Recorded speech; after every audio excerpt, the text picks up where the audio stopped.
et bienvenue dans un nouveau vlog, bienvenue dans une nouvelle vidéo. Aujourd'hui nous sommes le vendredi 5 janvier et nous sommes en 2024, donc je vous souhaite à tous et à tous une très belle année 2024. Meilleurs vœux pour ce début et toute cette année. Voilà, j'espère en tout cas que tous vos souhaits vont se réaliser cette année, tous vos projets. Je vous souhaite évidemment d'avoir la santé aussi, c'est un peu le plus important très souvent. Et je vous souhaite en tout cas de très belles lectures en cette année 2024.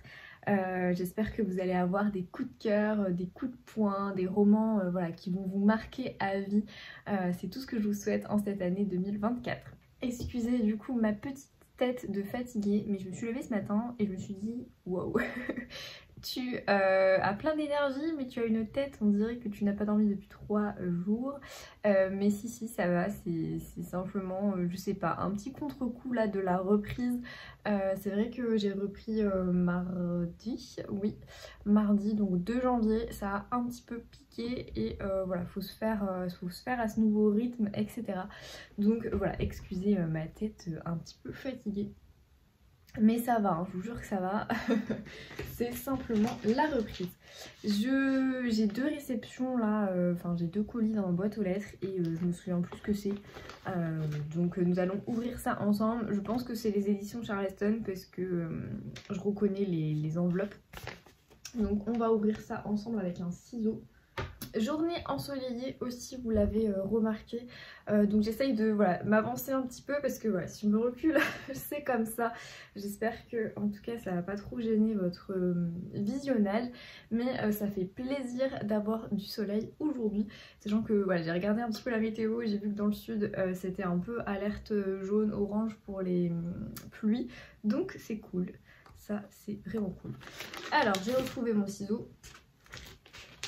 Et c'est parti, quoique est-ce que je peux l'ouvrir comme ça en fait, voilà. Ça servait à quelque chose hein, mon ciseau. Ah oui, oh je suis contente. Les femmes du dispensaire de Henrique Engel, qui est un roman du coup paru au format poche. Alors je sais plus si il paraît ou si il est déjà paru. Alors attendez, je vais regarder du coup sur internet de suite pour vous dire immédiatement ce qu'il en est. Si vous entendez des bruits de chat, c'est normal. Auguste a une copine depuis quelques jours et là ça part en baston. Il faut que je vous tourne aussi ma vidéo sur les sorties littéraires de janvier. Ah, vous entendez? Le 10, ok, donc dans 5 jours, il sort en poche. Le 10 janvier, donc je pense qu'au moment où vous regarderez ce vlog, il sera déjà paru au format poche. Et je suis trop contente parce qu'au format broché, en fait, je l'avais pas demandé l'année dernière, il me tentait bien, mais je sais pas, ou alors je l'ai demandé en e-book, je crois, parce que j'étais un peu, voilà, je savais pas trop.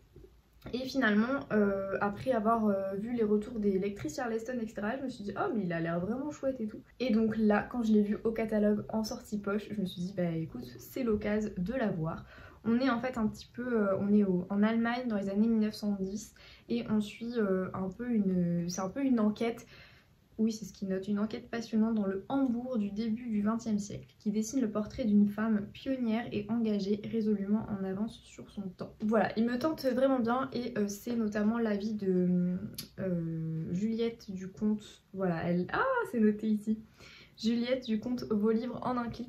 Elle a écrit un récit haletant, addictif, avec des personnages féminins en construction pour devenir qui elles sont vraiment, un coup de cœur. Elle nous en avait énormément parlé effectivement l'année dernière et du coup voilà, Juliette m'a convaincue parce que clairement il a l'air assez chouette. C'est un petit bébé qui fait quand même 484 pages là au format poche. On va regarder, il y a d'autres avis. Du coup Flora, du coup mon prochain livre, écrit une histoire haletante. Alors je crois que ça fait pas partie de ses meilleures lectures de l'année dernière, enfin de son année de lectrice, mais elle a quand même bien aimé. La lectrice gourmande d'une enquête policière prenante avec comme toile de fond la lutte pour le droit des femmes. Pourquoi pas. Et ma lecture, j'ai adoré l'atmosphère de ce livre, c'est une immersion totale dans les ruelles sombres d'Hambourg grâce aux descriptions et aux nombreux détails historiques. Ça a l'air très chouette. Donc ma foi, je suis très contente de cette réception. Merci beaucoup aux éditions Charleston pour l'envoi. je vais le lire parce qu'il a l'air très cool. Et ensuite, mon autre colis, qui je pense est un livre un peu pratique parce que vu le format, je crois que j'ai demandé des livres pratiques, donc vu le format ça doit être ça.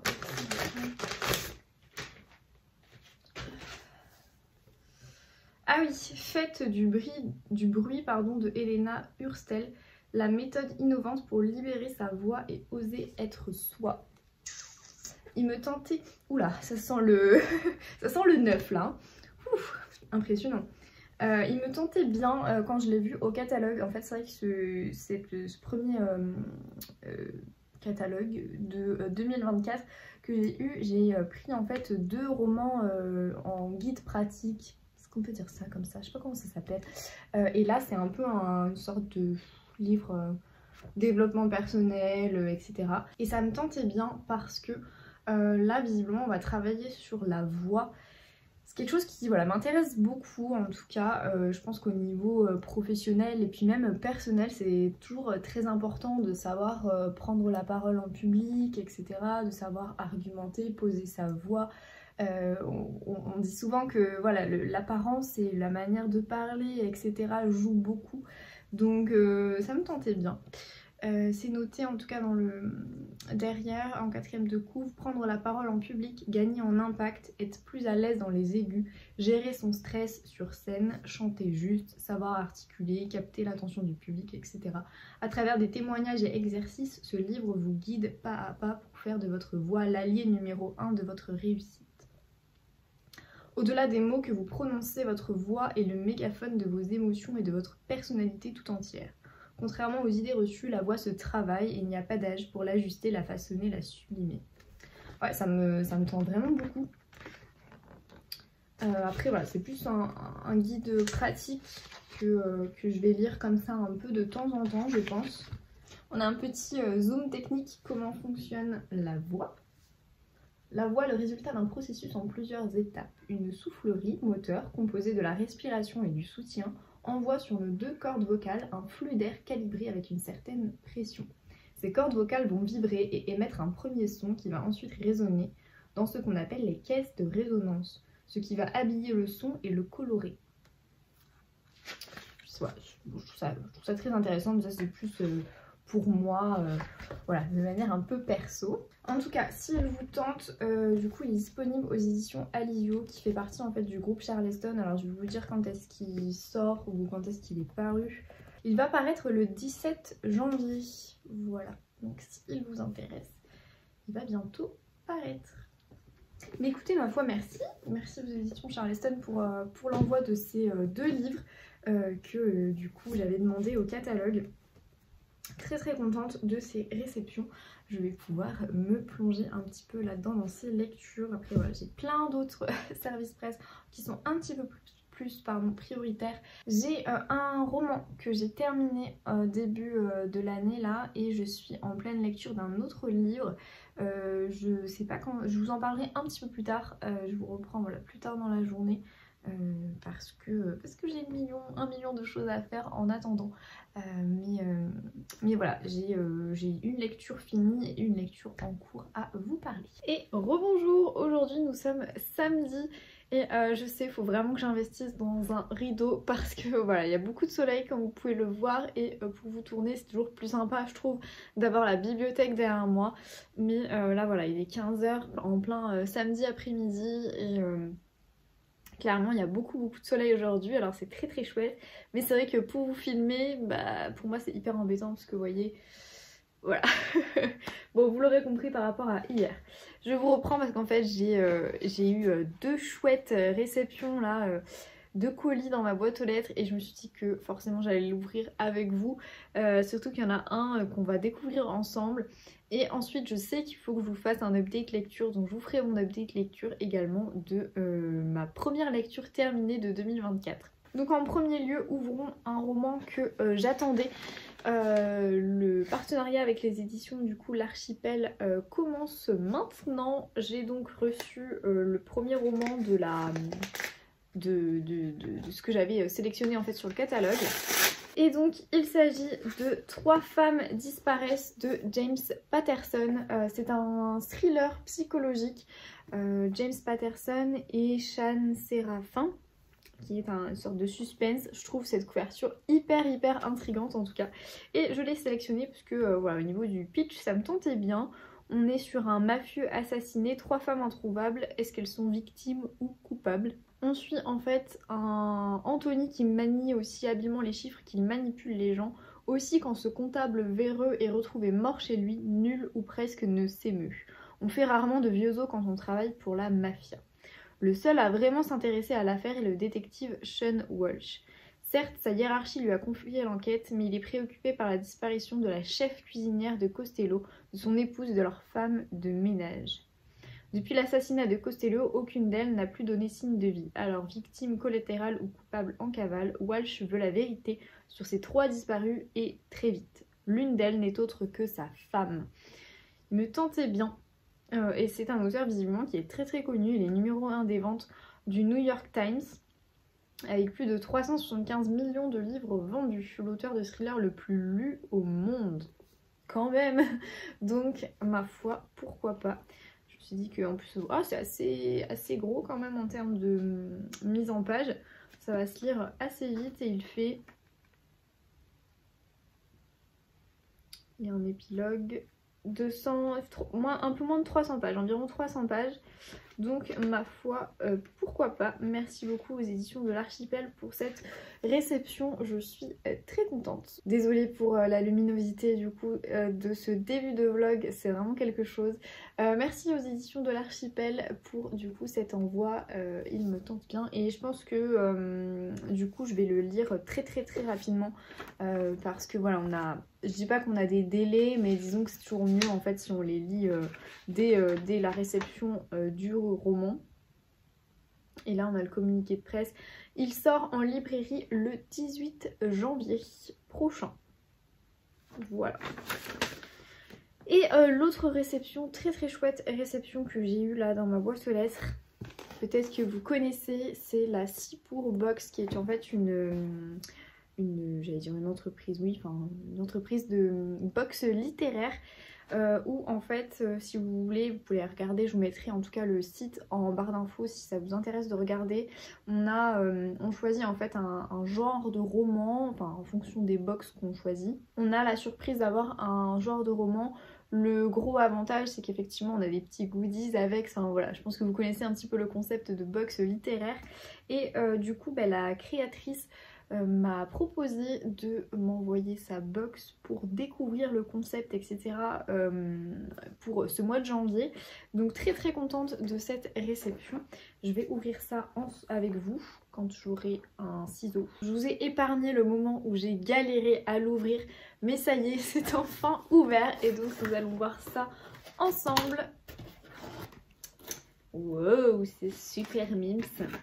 Un code, ah ok, j'ai un code de réduction qui offre moins 10% sur la première commande pour tout nouvel abonnement du coup à la box jusqu'au 15 février 2024. Alors bah voilà, mon code promo c'est Luciole in Books.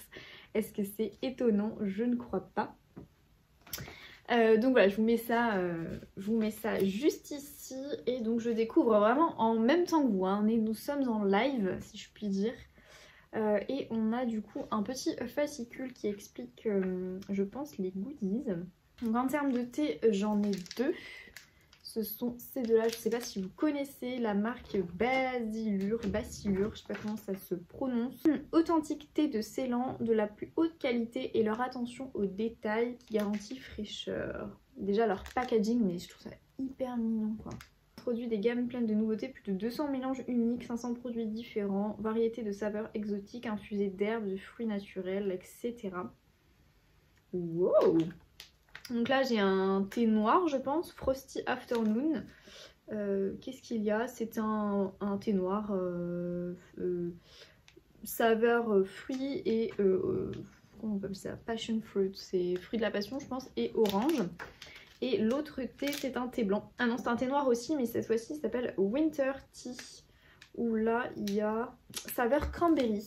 Ben ma foi, pourquoi pas, j'adore. De toute façon, moi au niveau des thés, le thé noir c'est ce que je préfère et plutôt fruité, donc nickel. Ensuite, qu'est-ce que nous avons d'autre dans la box? Nous avons la petite surprise du mois. Donc moi j'ai effectivement en termes de box littéraire, j'ai la curieuse et amatrice. Vous pouvez regarder sur le site internet, il y a plusieurs types de box littéraires. Nous avons ce mois-ci un joli calendrier qui permettra d'avoir une vue complète de l'année à venir. Il s'agit du coup de celui-ci où là du coup on note nos résolutions 2024 et derrière on a le calendrier en question qui est juste là. Un petit marque-page et une jolie carte très hiver. Nickel pour pouvoir décorer ma bibliothèque. Ça manquait je trouve de décoration de l'hiver, vous trouvez pas? Donc c'est parfait. Et à l'intérieur du coup j'ai effectivement un livre. Alors je sais plus ce que j'ai choisi. Je crois que j'ai choisi roman historique.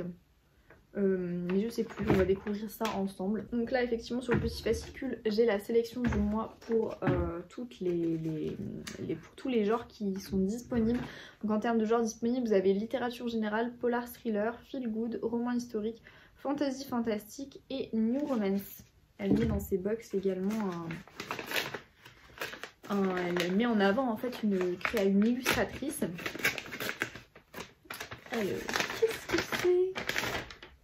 Ah, trop bien! Je suis contente, je suis vraiment contente. Et donc, en termes de livre, il s'agit de Pour l'honneur de tous les miens de Amanda Skenandor. Quand il est sorti au format broché, je l'avais mis dans ma wishlist, donc je suis hyper contente de le recevoir, ce roman.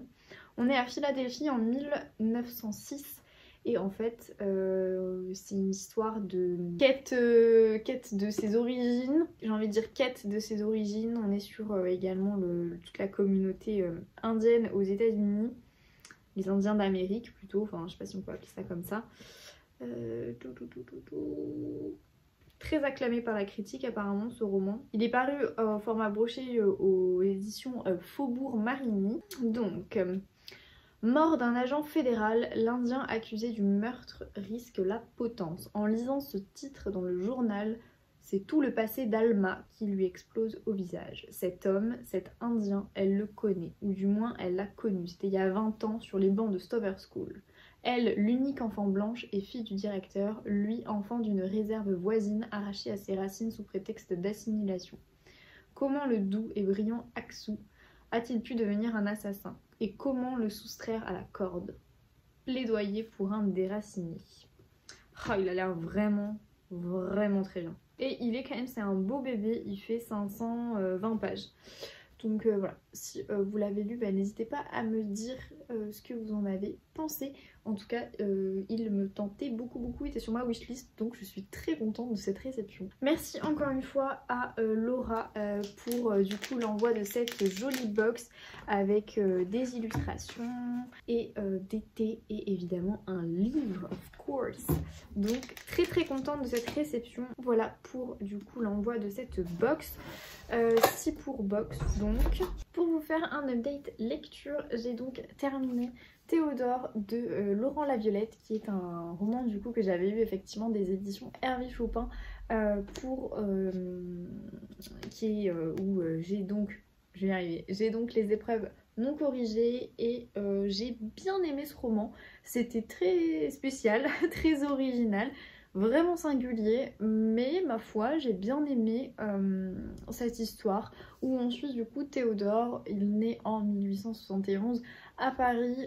Déjà il est un peu marqué tout bébé parce que ses parents sont morts lors des événements de la Commune, où je pense que voilà, vous connaissez un petit peu l'histoire et en fait on va suivre vraiment toute sa vie. Donc si vous voulez, Théodore a une particularité, c'est qu'effectivement il peut prendre l'âme des gens et donc comment expliquer, à un moment donné il va se retrouver en fait à vivre avec plusieurs personnes puisqu'il prend l'âme des gens et donc les gens vivent avec lui, enfin l'âme des personnes vivent avec lui dans son corps et donc il y a une petite part comme ça de fantastique, de fantaisie dans ce roman, mais c'est c'est bien écrit en fait, c'est très bien raconté, c'est très bien narré. Et en fait ce qui est assez incroyable avec ce roman aussi, que j'ai beaucoup apprécié, c'est qu'en fait on est sur une fresque historique où au fur et à mesure du temps, on sent que Théodore est un peu immortel hein, finalement. On se pose pas mal de questions sur Dieu, sur la vie éternelle, l'âme. Il y a pas mal de réflexions philosophiques, de digressions comme ça tout au long du roman. Et en même temps on suit Théodore dans son époque, depuis qu'il est né, donc en 1871, et puis tout au long de sa vie qui va être finalement assez importante. Et puis voilà, j'ai trouvé que c'était hyper intéressant à ce niveau-là parce qu'en fait il y a pas mal d'événements historiques qui sont présentés dans ce roman.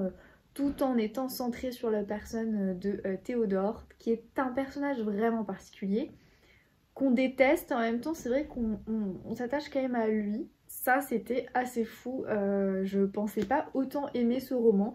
Donc bonne lecture, ma foi c'est pas non plus une excellente lecture à mon goût, mais j'ai quand même bien aimé, je l'ai trouvé assez original en fait pour un vrai ovni littéraire si on peut appeler ça comme ça, très original, qui sort un peu de ma zone de confort, effectivement j'ai pas l'habitude enfin, de lire ce genre de roman, mais j'ai bien aimé. Je trouvais que c'était encore une fois là, original, singulier, et la plume est vraiment très chouette, très addictive et très fluide. Je m'attendais pas à ça, donc vraiment je vous le conseille. Alors je sais que c'est un premier roman de l'auteur, voilà, et puis ce qui vous intéresse, je vous mets la couverture, parce que là du coup j'ai les épreuves non corrigées, je vous mets la couverture juste ici. Clairement, je pense qu'il vaut le détour. Si ça vous intéresse, en tout cas foncez parce qu'il est plutôt intéressant comme roman je trouve. Donc ça c'était ma première lecture terminée de 2024. Et j'ai depuis du coup quelques jours commencé un autre roman que j'ai aussi en épreuve non corrigée. Il s'agit du Clan Sneberg je pense, de Eva Björk-Alice-Dottir. Ça je vous l'avais présenté dans un de mes vlogs. Eva, vous connaissez mon amour pour cette autrice, je l'adore, je trouve que voilà, ses romans sont juste géniaux. Et j'en suis du coup page 177 sur... je sais même pas combien il en fait, 432 pages, et vraiment j'adore cette lecture. On est sur un huis clos en Islande où on suit en fait, on est juste avant que l'inspectrice Elma, donc ça fait un peu partie effectivement de sa saga avec son inspectrice Elma, on est juste un peu avant que Elma arrive au commissariat d'Akran, mais on suit du coup son collègue qui s'appelle Sévar pour cette enquête où on est cette fois-ci sur un huis clos. Il y a une réunion de famille en fait, où il y a tout un tas de cousins, cousines, frères, sœurs, belles-filles, etc., enfants, petits-enfants qui se réunissent pour fêter le centenaire d'un aïeul à eux. Ils se réunissent au niveau dans un hôtel qui est un hôtel ultra moderne et tout, perdu comme ça au milieu d'un champ de lave, et c'est vraiment très chouette, très addictif. Donc pour l'instant je me régale dans ma lecture. Et voilà, je vais continuer en tout cas à fond.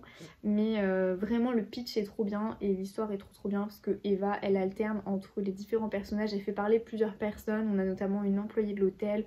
On a quelques personnes du clan Sneberg. Et en même temps on a en parallèle cette fameuse enquête, parce qu'on sait dès le début qu'il y a une fille qui est morte justement à la suite d'une chute, volontaire ou pas, dans les champs de lave. Donc ça c'est vraiment trop bien. Enfin moi j'adore la manière dont elle raconte ces histoires. Donc voilà pour mon update lecture. Je vous en parle du coup un peu plus tard, quand je l'aurai terminé. Et rebonjour, aujourd'hui nous sommes dimanche et tranquille, dimanche tranquille à la maison.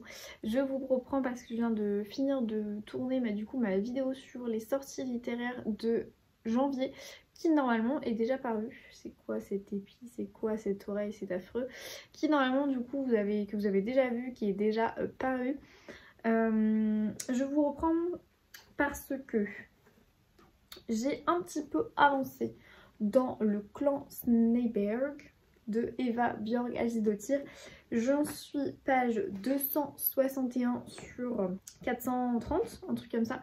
Donc j'espère vraiment le terminer aujourd'hui, ce serait hyper cool, comme ça je commence ma semaine prochaine, donc demain, avec une nouvelle lecture. En tout cas, je dois vous dire que j'aime beaucoup. Je trouve que l'ambiance à chaque fois c'est le gros point fort de l'autrice. L'ambiance est vraiment très chouette, on est sur un thriller glaçant où la tension monte petit à petit dans un hôtel comme ça, perdu, mais je crois que je vous l'avais déjà dit hier, hôtel perdu au milieu d'un champ de lave. Au fin fond de l'Islande, où on suit du coup cette famille de riches, ils sont assez riches, hein, on va dire comme ça, cette famille de riches, parce que ils ont du coup privatisé un hôtel. C'est une sorte de réunion de famille où ils sont là pour fêter le centenaire d'un aïeul à eux, on sent que chacun en fait a un secret à cacher, on sent qu'ils ont des parts très sombres d'eux qui ne veulent évidemment pas que les autres les découvrent. C'est français ça? Où chacun voilà, souhaite un petit peu cacher sa part sombre, mais c'est un week-end où il y a l'alcool qui coule à flot, et je crois que c'est vraiment le maître mot pour ce roman. Il y a de l'alcool partout tout le temps. Ils sont limite tous bourrés à un moment donné. C'est très spécial par contre la relation des personnages avec l'alcool.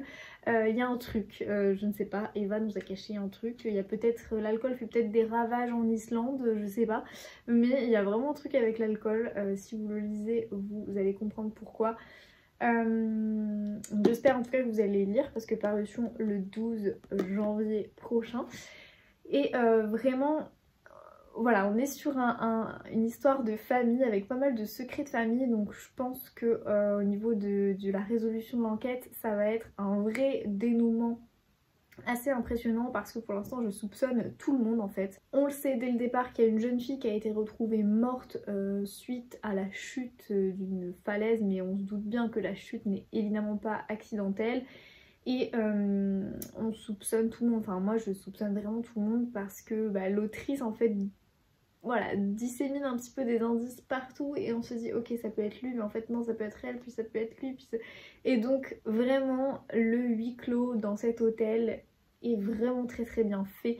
La plume encore une fois très fluide, et c'est une sorte de one shot qui n'a rien à voir avec la saga Elma, parce que pour le coup on est un petit peu avant l'arrivée de Elma au commissariat d'Akran.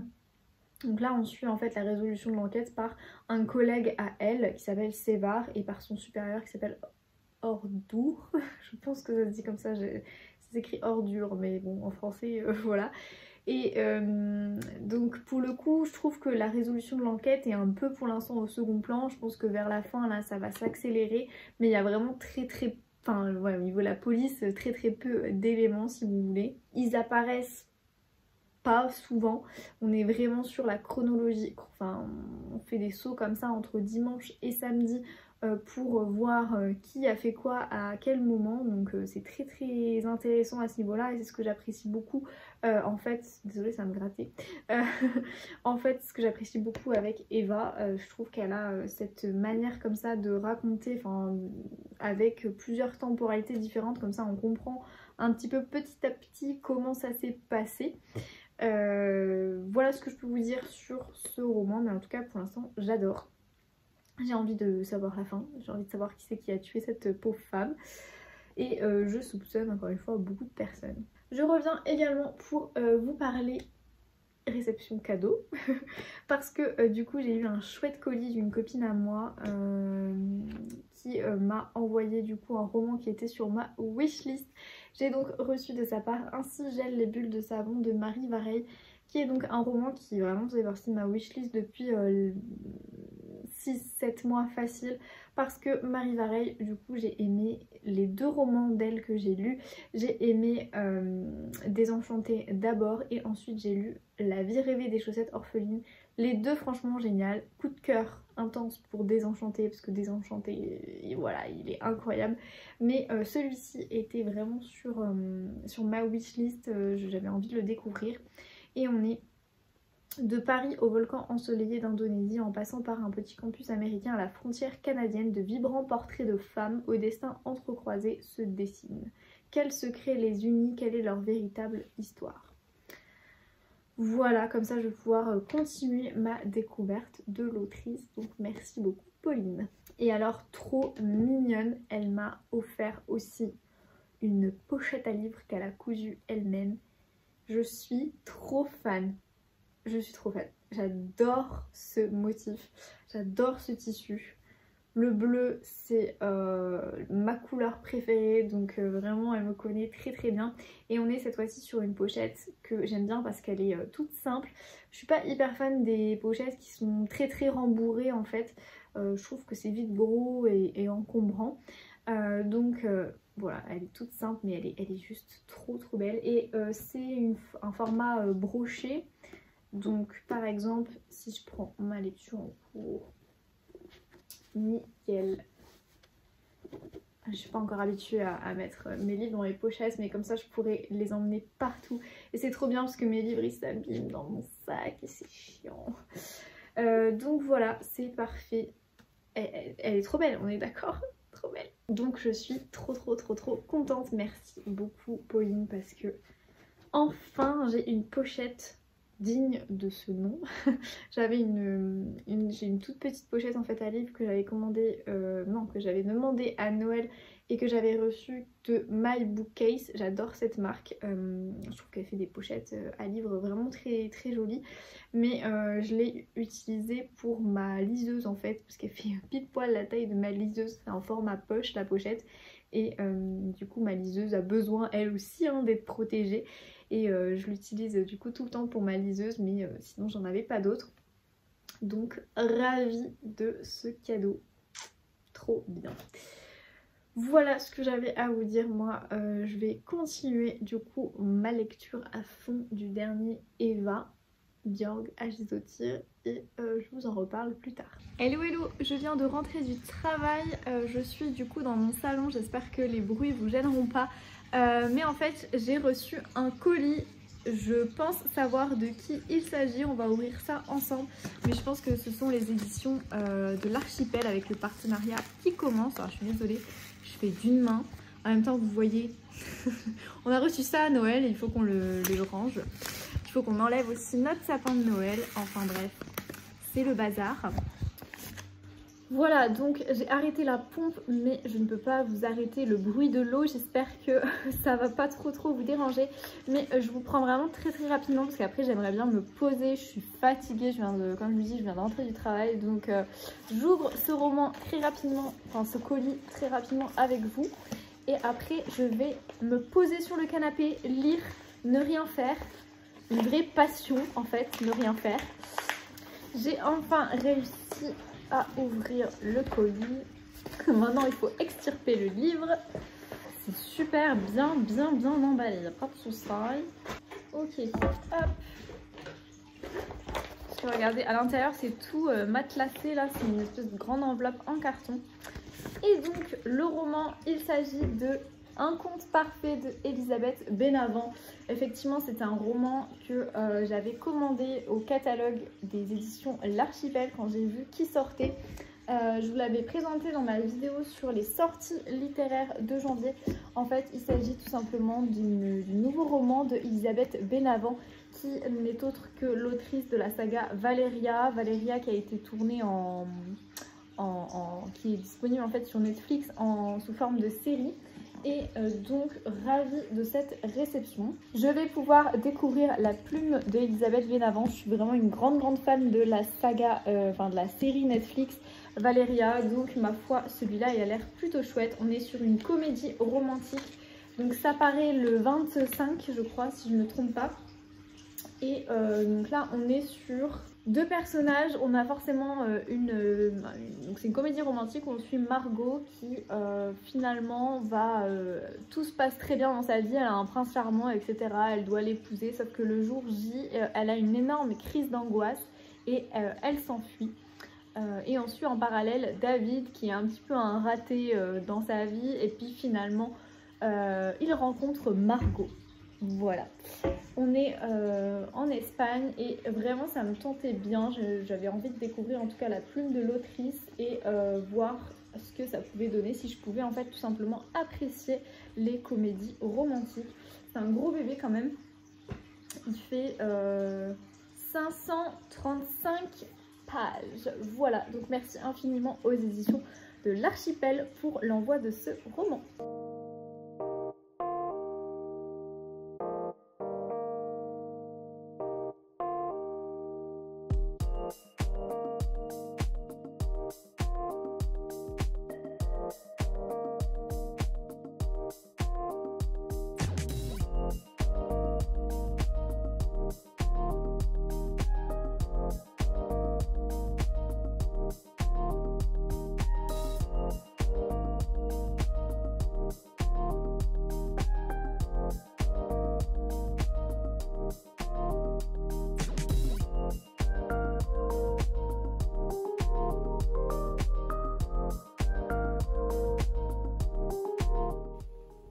Et voilà, première neige de l'année.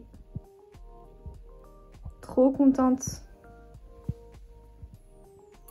Ça fait du bien de voir ça, surtout qu'à Bordeaux, du coup c'est la deuxième année consécutive qu'on a de la neige. Je crois que c'est quand même pas très récurrent. Bon, visiblement ça ne tient absolument pas, mais ma foi, tant mieux. Ça fait quand même du bien d'avoir de la neige en hiver.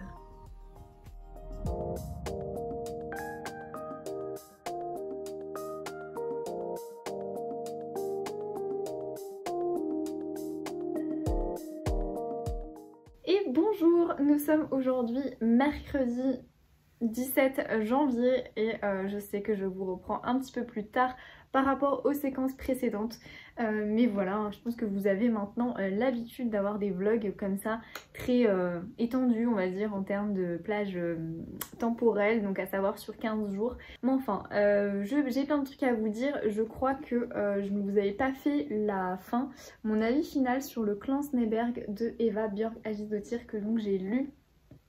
J'ai terminé le 10 ou le 11, je ne me souviens plus, donc il y a une semaine, quelque chose comme ça. Et je dois vous avouer que j'ai beaucoup aimé cette lecture. Je pense que je vous avais fait déjà un premier update où je vous expliquais un petit peu le début. Donc là on est vraiment sur un one shot, ce qui est complètement différent de la saga Elma que l'autrice islandaise a écrit. Vous pouvez le lire sans avoir lu Elma, je trouve que c'est un aspect assez positif. Également, on est sur un vrai thriller pour moi, beaucoup plus qu'un polar, parce qu'en fait, l'enquête, finalement, c'est un peu l'arrière-plan. On est très très centré sur la scène de crime et sur les différents personnages.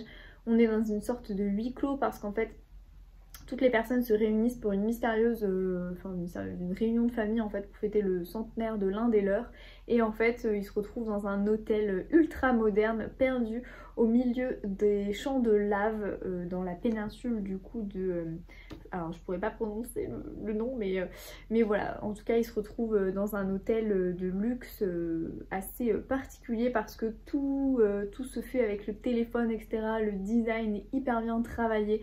Et on suit en fait plusieurs personnages, on alterne de points de vue et c'est hyper intéressant parce que ça crée un véritable dynamisme pour moi.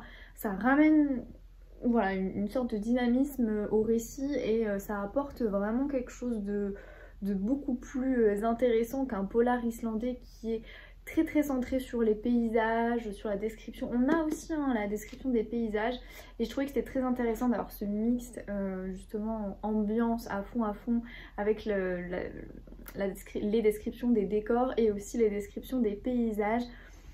C'est finalement ce que j'apprécie le plus, je trouve, dans tout ce qui est polar nordique, parce que pour avoir lu voilà, plusieurs Ragnar Jonasson aussi, J'apprécie beaucoup les descriptions des décors, en tout cas dans lesquels se passent les romans, donc des paysages, et ça ramène un côté assez angoissant parce qu'on se dit on est seul au monde, mais justement si jamais on est avec plusieurs personnes, etc., et on n'a pas de possibilité de s'enfuir, on est dans une nature très sauvage, très préservée, et je trouve que voilà, ça ramène toujours quelque chose d'intéressant.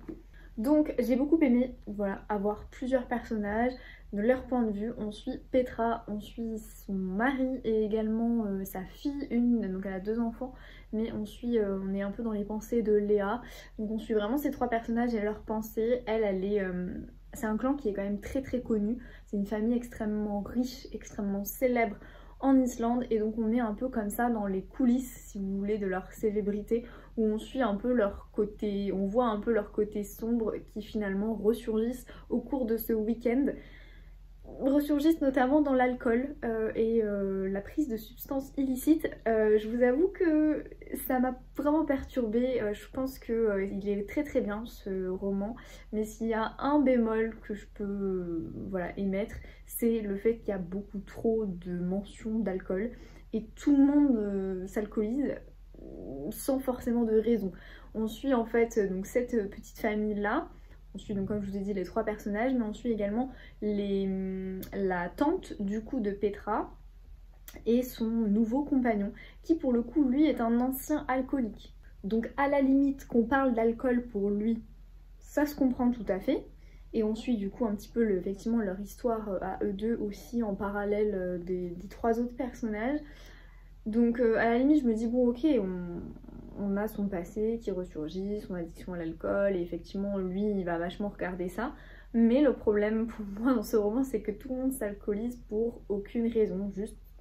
Alors peut-être que je suis passée à côté justement d'un fait de société, à savoir en Islande ils ont l'habitude, enfin ils ont un problème avec la boisson, ou du moins c'est un problème de société assez important. Je sais pas, peut-être que l'autrice a voulu faire passer un message aussi dans ce livre.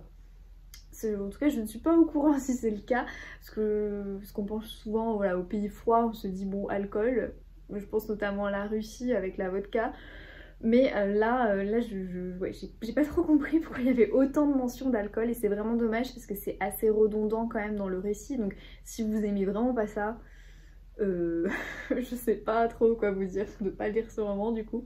Donc ça effectivement c'est un premier point pour moi qui est assez négatif, mais il y a quand même beaucoup de points positifs hein, bien sûr, à savoir cet espace là, ce huis clos perdu au milieu de la nature, ces personnages qui sont finalement hyper attachants parce qu'on découvre vraiment leurs failles et leur personnalité qui en apparence paraît très sûre d'elles.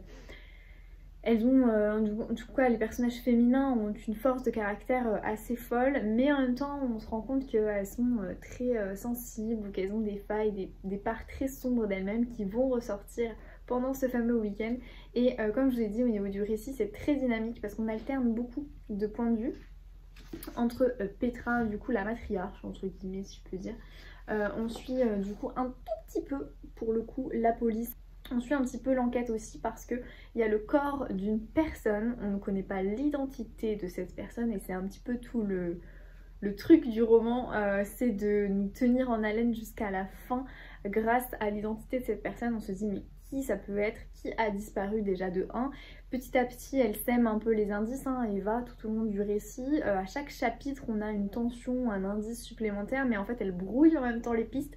On est un peu sur un Agatha Christie, bah voilà c'est noté derrière, la rencontre de la série TV Succession et de Ils étaient 10, effectivement d'Agatha Christie. Je trouve qu'en ce sens là, oui on retrouve un peu la patte dans le fait de disséminer un peu les indices, mais en même temps de nous embarquer sur de véritables fausses pistes tout au long du récit. On se dit ok ça peut être elle en fait qui est morte, et puis après ah bah non ça peut être lui, ah bah non ça peut, enfin voilà on se pose énormément de questions, et j'ai beaucoup apprécié justement ce roman par rapport à tout ça.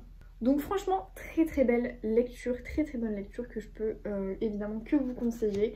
Si voilà, il n'y avait pas eu ce truc à l'alcool, franchement, je vous aurais dit go, coup de cœur, incroyable. Mais voilà, le truc de l'alcool, c'est pas saisi. En même temps, on a aussi on est dans la peau, dans la tête de Irma, qui est l'employé de l'hôtel dans lequel du coup il séjourne. Et on a cette alternance aussi, parce que comme vous voyez là, on a la date, alternance de jours.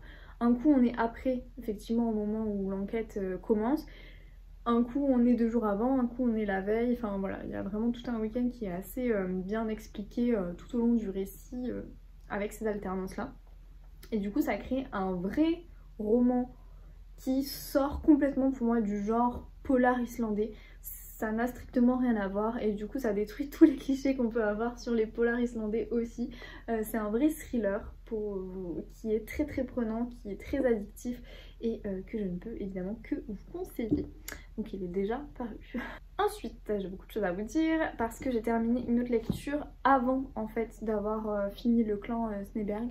J'ai lu d'une traite l'événement de Annie Ernaux qui parle de l'événement qu'elle a connu. Donc elle le nomme jamais, mais si vous voulez, c'est le récit de son avortement dans les années 60, si je me trompe pas, non 50, un peu avant. Il me semble qu'on est 10 ans avant justement la légalisation de l'IVG en France.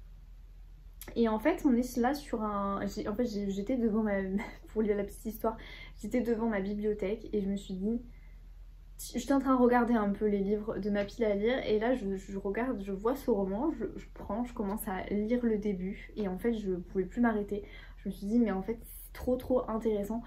Il y a eu j'ai été parcourue par plusieurs émotions, par plusieurs sentiments au cours de ma lecture.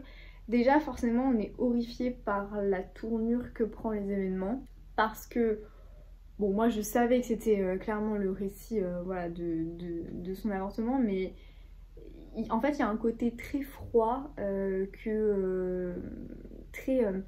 Annie Ernaux elle s'attelle vraiment à d'écrire, à raconter de manière très précise. Elle a une façon très singulière en fait de raconter les histoires et elle veut le faire de manière très précise, très détaillée.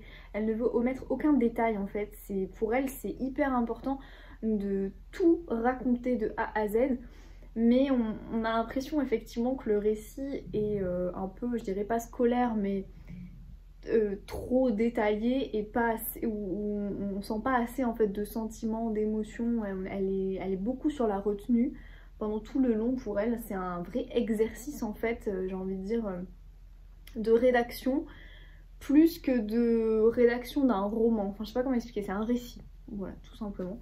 Et elle a ce petit côté très méthodique dans la description de tout ce qu'elle a vécu qui fait qu'effectivement on a l'impression d'être complètement en décalage avec ce qu'elle a vraiment vécu. Ça reste évidemment néanmoins un roman qui pour moi est nécessaire parce que même si c'est un récit véridique, c'est quand même romancé hein.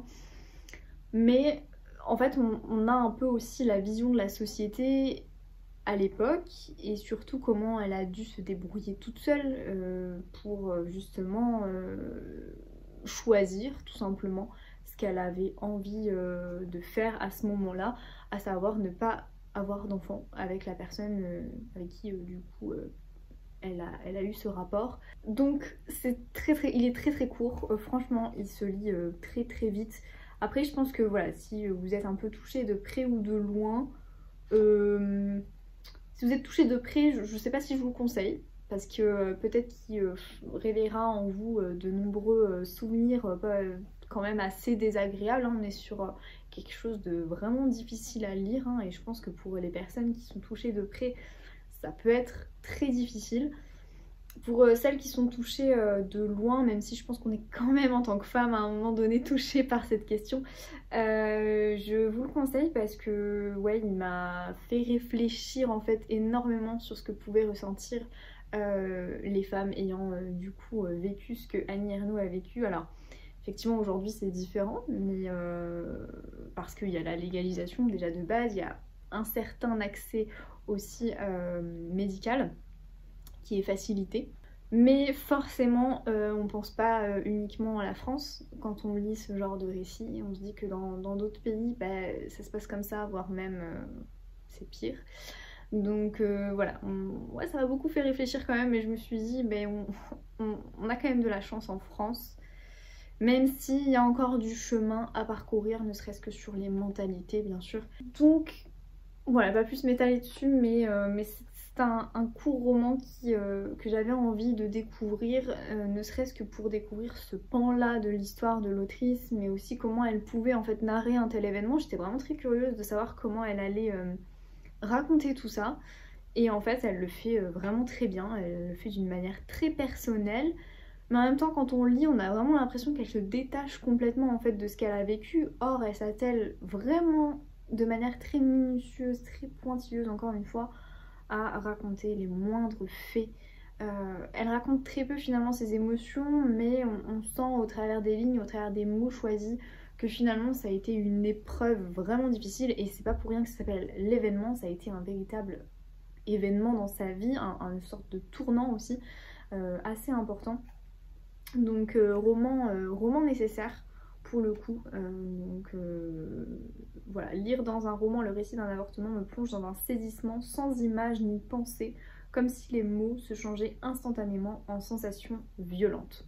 Ça vous donne une idée un peu du ton qui est employé. Et j'ai l'impression de ne pas lui faire honneur, hein. Là j'ai vraiment l'impression, je vous jure, de pas mettre ce roman, de pas parler de ce roman à sa juste valeur, mais il est très important parce qu'on a également plusieurs personnages qui interviennent. Et quand on sait que d'autant plus que ces personnages sont pas fictifs du tout, on se dit mais c'est quand même incroyable à quel point à l'époque on avait telle ou telle pensée concernant justement cet événement. Enfin voilà, il y a des choses où je me dis mais on revient de loin, mais le chemin n'est pas fini. Et il est même pas parfois entamé dans certains pays du monde. Donc voilà, une lecture qui m'a vraiment bouleversée, que j'ai lue très très rapidement. Je crois que j'ai dû la lire en 1 heure et demie, ce court roman. Ensuite, nous allons passer à ma réception. J'ai reçu de la part de Monique Rebetez, je ne sais pas comment ça se prononce, La fille aux abeilles, qui est un roman paru aux éditions Favre. Alors je pense qu'il est déjà paru, hein. Je n'avance pas mais je pense. Et il me tentait beaucoup. Alors je refuse beaucoup hein, de romans en auto-édition ou même de romans au vu du résumé qui peuvent ne pas me tenter. Enfin voilà, il y a pas mal de romans en fait. Effectivement, je reçois des demandes de service presse régulières sur ma boîte mail et par Instagram, etc. Et souvent j'ai tendance à refuser ce genre de romans parce que je me tentent pas trop au niveau du résumé et j'ai très peur en fait de le lire et puis finalement ça n'a pas trop d'intérêt pour l'auteur que je n'apprécie pas son roman, parce que si j'apprécie pas je vais forcément vous le dire parce que je suis très transparente et ça va lui faire une mauvaise presse. Donc je pèse toujours vraiment le pour et le contre avant d'accepter ces romans-là. Et franchement, l'autrice, quand elle m'a contactée, m'a donné le résumé. Et pour le coup, celui-là, le résumé m'a vraiment, vraiment tenté. Tout ça pour dire que il m'a beaucoup tenté, c'est pour ça que j'ai accepté. Au niveau du résumé, du coup, on suit Léo qui est orphelin depuis la mort brutale de ses parents. Il a 7 ans lorsqu'il quitte la cité pénitentiaire où travaillait son père, et 30 ans après, il est mandaté par son bureau d'architecture pour y revenir. Dans sa maison d'enfance abandonnée, il trouve une photo et un ruban. À partir de ces 2 indices, Léo tente de reconstruire le puzzle de sa vie et c'est en Sicile qu'il va trouver les pièces manquantes. Un récit qui explore les secrets de famille, un voyage qui change la vie. Voilà, il me tentait énormément.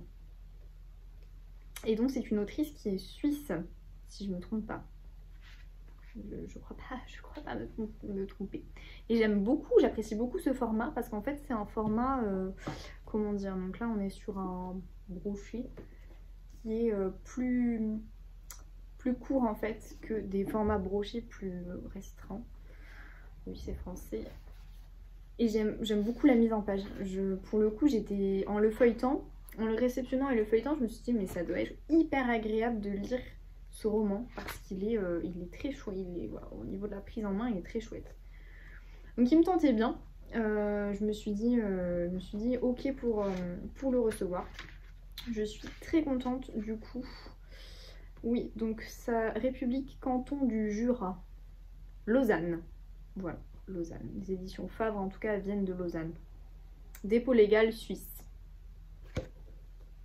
Voilà, donc merci beaucoup en tout cas à l'autrice pour l'envoi de ce roman. J'espère le lire rapidement en tout cas pour ensuite rapidement vous donner mon avis. Et enfin, vous l'avez vu dans ce vlog peut-être. Peut-être que vous connaissez les personnes que j'ai montrées dans ce vlog. J'ai mangé avec, du coup j'ai vu Flora du compte Mon Prochain Livre et Fanny du compte Elle Bouquine, que vous pouvez peut-être connaître à force. Flora m'a gentiment offert pour mon anniversaire le tome 3 des Dames de Marlowe, qui enquête Poison en huis clos. Et franchement, trop contente parce qu'il était sur ma wishlist. J'ai le tome 2 qui est là. Attendez, il est où le tome 2? Il est là. Et du coup, j'étais trop contente d'avoir ce tome 3. Il faut que je lise le tome 2. Hein. Je l'avais prévu à la base pour début de l'année. Et puis en fait, je fais que le repousser parce qu'à force des services presse, etc., je me dis, eux, ils passent en priorité. Et puis ma palle un peu après quand même. Donc voilà, je me suis dit, quand même, là, ça y est, Marie, il faut vraiment que tu lises le tome 2 des Dames de Marlowe, sachant que j'avais adoré le premier tome. On est sur un cozy mystery avec des vieilles dames complètement tarées, mais qui sont hyper attachantes. Donc très contente en tout cas de ce cadeau. Merci beaucoup Flora. Et en plus on a passé un super moment ensemble, ça fait toujours plaisir. Mais brièvement je vous présente et je vous ferai un update, enfin je vous donnerai mon avis final dans le prochain vlog. Je suis en train de lire La Rose de minuit de Lucinda Riley. J'ai presque fini, il me reste 100 pages. Et ça fait une semaine que je suis dessus. Mais en même temps, vous voyez le bébé que c'est, il est hyper gros. Et j'aime beaucoup, hein. C'est une très bonne lecture, mais ce sera pas un coup de cœur. Ce sera pas mon préféré de Lucinda Riley. Il y a quelques longueurs, voilà, il y a quelques trucs où ça m'a un petit peu ennuyée, on va dire. Donc j'aime beaucoup La Rose de minuit, mais il est pas... Disons que forcément, après Les 7 sœurs, après L'Ange de Marchmont Hall, voilà, je préfère en tout cas la saga et l'autre one shot que j'ai lu de l'autrice, mais ça reste une excellente lecture quand même. Mais avant du coup de clôturer ce vlog, je vais vous présenter ma petite pile à lire pour le challenge de Eline du compte Mes livres de poche. Je participe donc à 2 challenges chaque année. Non même plus, enfin 2 challenges de l'hiver et 2 challenges de l'automne. Il s'agit à chaque fois des challenges de Eline et des challenges de Cécilia. Donc la place à Eline pour la challenge qu'elle a créé, qui a commencé en fait le 22 décembre et qui se termine le 20 mars. Il s'agit de son challenge intitulé Pâle de glace. Je vous mets toutes les infos en barre d'infos si jamais voilà, ça vous intéresse d'avoir un peu plus le détail des catégories, etc. Moi je vais vous présenter du coup une petite pile à lire, sachant que je suis bien embêtée parce qu'il me manque une catégorie. Bon bref, on va faire détail par détail. Première catégorie, pas un mot de plus. Il faut lire un livre avec un seul mot dans le titre. Et là c'est assez chouette parce que pour le coup il y a beaucoup de choix. Déjà, alors je pense, mais je pense que l'événement peut en faire partie. Déjà premièrement, et après sinon j'ai pas mal d'autres choix. Je m'étais noté Glacé de Bernard Minier, je m'étais noté Memory, Sarek, Boréal, enfin en vrai j'ai vraiment envie de lire un thriller pour le coup pour ce challenge, donc j'en ai plein, il y en a plein. Je peux même lire, continuer, je me dis pourquoi pas, en fait ma page n'est jamais vraiment figée pour les challenges, ça évolue pas mal. Je peux continuer la saga d'Olivier Norel, Surtension Territoire. Alors je sais plus lequel est 2, lequel est 3, mais voilà, je peux continuer cette saga. Après sinon ce que j'aimerais beaucoup ce serait lire celui-ci, ça j'aimerais beaucoup le lire pour le coup, Sarek de Ulf Svensler, parce que l'auteur est au Quai du Polar à Lyon cette année, donc je me dis du coup c'est vraiment l'occasion de le lire. Et même l'année dernière il me tentait bien. On est sur un thriller finlandais, attendez, je sais plus là, suédois, autant pour moi. Donc il faudrait vraiment que je le lise parce qu'il a l'air très chouette. Et après sinon j'en ai plein d'autres, comme je vous ai dit, le fameux Glacé de Bernard Minier qui me paraît intéressant. Memory ou Impact à la limite. Un pack, ce serait cool de le lire aussi de Olivier Norek. Ensuite, la deuxième catégorie, cheveux d'ange avec une femme. Il faut lire un livre avec une femme aux cheveux longs sur la couverture. Et donc, j'ai choisi Lady Elizabeth. En tout cas, voilà. Après, il y a d'autres romans hein, qui peuvent totalement rentrer dans la catégorie, comme notamment le dernier là que je viens de recevoir. Ça peut tout à fait le faire. Mais voilà, si jamais Lady Elizabeth de Alison Ware, parce que il me tentait tellement et ça fait très longtemps qu'il est dans ma pile à lire, donc il faut que je le lise parce qu'il a l'air aussi très très bien sur notamment l'histoire de Elisabeth Ière, enfin avant qu'elle soit en fait, avant qu'elle devienne reine d'Angleterre. On suit un petit peu la jeune Elisabeth, donc ça a l'air très très bien en termes de roman historique. Ensuite, la troisième catégorie, il s'agit de Saint-Valentin avant l'heure. Il faut lire un livre avec un couple sur la couverture. Et là, je vous disais que j'avais pas trouvé. Et bien quand je viens de sortir là tous mes livres, je viens de trouver un couple sur la couverture, sur voilà, un livre que j'avais dans la pile à lire. Pourtant franchement, voilà, il y a quand même du choix. Je me suis dit c'est dommage de pas trouver. Et ça y est, j'ai trouvé mon père, ma mère, mes tremblements de terre de Julien Dufresne-Lamy. Nous avons donc un couple sur la couverture. Franchement, je sais pas comment j'ai fait pour pas le voir avant. Pourtant j'ai vraiment regardé chacun de mes livres, mais voilà, donc ça y est. Et effectivement pareil, il dort dans ma pile à lire ce roman, donc faut que je le sorte. Et je sais qu'il va être bien, je le sais hein, mais faut que je réussisse en fait à le sortir. Voilà pour ça. Ensuite, quatrième catégorie, It's Christmas Time, un roman avec un élément de Noël sur la couverture aussi. Et donc comme le challenge a débuté le 22 décembre, j'ai donc sélectionné La fille qui n'aimait pas Noël de Zoé Brisby, que j'ai déjà lu et vous connaissez mon avis. Voilà, très très très très mitigé sur ce roman. Cinquième catégorie, La vie en bleu. Il faut lire un livre avec du bleu polaire sur la couverture. Alors personnellement je ne sais pas ce que c'est que du bleu polaire, mais il y a pareil, il y a plusieurs livres je pense qui peuvent... Enfin je sais pas en fait, je sais pas ce que c'est le bleu polaire. Je crois que c'est ça. En tout cas j'ai sélectionné celui-ci, Le chaos dans nos veines de Cécile Cabanach, que pareil je m'étais clairement noté pour lire là début d'année, absolument absolument. Donc voilà, ce challenge est l'occasion parfaite pour le mettre à l'intérieur et pour vraiment le lire ce roman parce que voilà. D'ailleurs, j'ai appris ce matin que ce roman se sortira en poche début mars. Donc il serait vraiment temps de le lire. Après, je pense que peut-être celui-ci, ça peut rentrer aussi. Est-ce que c'est un bleu polaire? Ou sinon, j'ai également un autre d'ailleurs que je dois lire, celui-là. C'est pas trop bleu polaire. Je pense que celui-là, c'est plutôt bleu polaire. Non? Bon, bref. Voilà. Bleu ténébreux. Sixième catégorie, comme à l'ancien temps, il faut lire un livre avec la couverture en noir et blanc. Et je trouve cette catégorie hyper chouette. Parce que du coup, il n'y a pas tant de couvertures qui sont en noir et blanc. Mais j'en ai quand même trouvé une dans ma pile à lire, La femme révélée de Gaël Nohan, que j'ai vu du coup à la foire du livre de Brive. J'allais dire cette année, non, l'année dernière. Et il a l'air vraiment très bien. Je connais le talent de conteuse de l'autrice avec notamment La part des flammes qui est incroyable, qu'il faut que vous lisiez. C'est un roman historique vraiment génial. Donc je me suis dit j'allais mettre La femme révélée là, dans cette catégorie parce qu'il faut que je continue de découvrir la plume de l'autrice. J'avais trop aimé La part des flammes. Voilà pour ma petite pile à lire du coup du challenge Pâle de glace. Il y en a 6 catégories. Je vous mets encore une fois le lien, tous les liens en barre d'infos si vous souhaitez voilà, participer à ce challenge. À chaque fois, voilà, si vous êtes en tout cas de grandes fans de challenge, moi je trouve que ça peut être intéressant de faire ces deux challenges là. Après je pense qu'il en existe évidemment plein d'autres hein. Voilà, c'est tout à fait courant en tout cas sur les réseaux de créer des challenges et d'y participer.